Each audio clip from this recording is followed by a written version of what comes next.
Hi hello నమస్తే welcome to my channel Vara's kitchen adventures.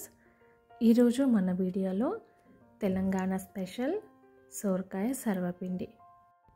సోరకాయ సర్వపిండిని ఎలా తయారు చేసుకోవాలో చూసేద్దాం.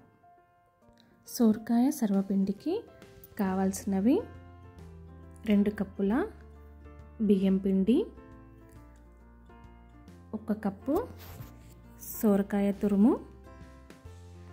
1 కప్పు కట్ చేసుకున్న ఉల్లిపాయలు, 1 కప్పు పచ్చిమిర్చి పేస్ట్, కట్ చేసి పెట్టుకున్న కరివేపాకు, కొత్తిమీర, నువ్వులు, వేయించి పెట్టుకున్న పల్లీలు, పచ్చిశనగపప్పు, ఉల్లిపరకలు, వెల్లుల్లిపాయలు, ధనియాలు, ఉప్పు, జీలకర్ర, పసుపు, కారం.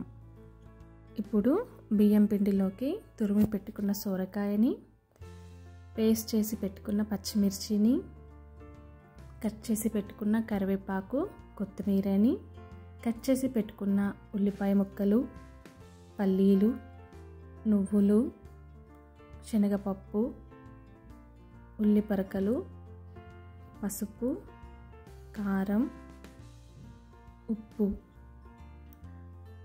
దంచి పెట్టుకున్న జీలకర్ర, ధనియాలు, వెల్లుల్లిపాయ పేస్ట్ని వేసుకొని పిండినంతా ఒకసారి బాగా కలుపుకోవాలి. సోరకాయలో మనకు వాటర్ ఉంటుంది కాబట్టి వాటర్ యాడ్ చేసుకోవాల్సిన అవసరం ఉండదు. ఒకవేళ పిండి మీకు గట్టిగా అనిపిస్తే కొద్దిగా వాటర్ యాడ్ చేసుకొని పిండిని కలపండి. పిండిని కలిపి పక్కన పెట్టుకున్నాక ఒక గిన్నె తీసుకొని దాంట్లో కొద్దిగా నూనె వేసుకోవాలి.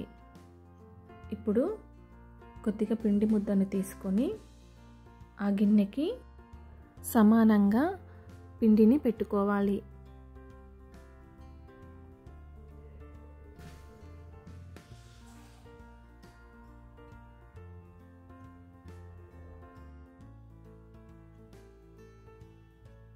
పిండిని ఇలా సమానంగా చేసుకున్న తర్వాత పిండికి మధ్యలో హోల్స్ పెట్టుకోవాలి. ఇలా హోల్స్ పెట్టుకున్న తర్వాత పైనుండి కొద్దిగా ఆయిల్ వేసుకొని స్టవ్ ఆన్ చేసుకొని ఒక 5 నిమిషాలు మూత పెట్టి ఫ్రై చేసుకోవాలి. 5 నిమిషాల తర్వాత మూత తీసి ఒకసారి సర్వపిండిని రివర్స్లో వేసుకోవాలి. అలా రివర్స్లో వేసుకున్నాక ఒక 2 నిమిషాల పాటు దాన్ని ఫ్రై చేసుకోవాలి. ఇలా ఫ్రై చేసుకున్నాక స్టవ్ ఆఫ్ చేసుకుంటే మనకెంతో టేస్టీగా ఉండే తెలంగాణ స్పెషల్ సోరకాయ సర్వపిండి రెడీ అయిపోయింది. మా వీడియో కనుక మీకు నచ్చినట్టయితే లైక్ చేయండి, షేర్ చేయండి, కామెంట్ చేయండి అండ్ సబ్స్క్రైబ్ చేసుకోవడం మాత్రం మర్చిపోకండి.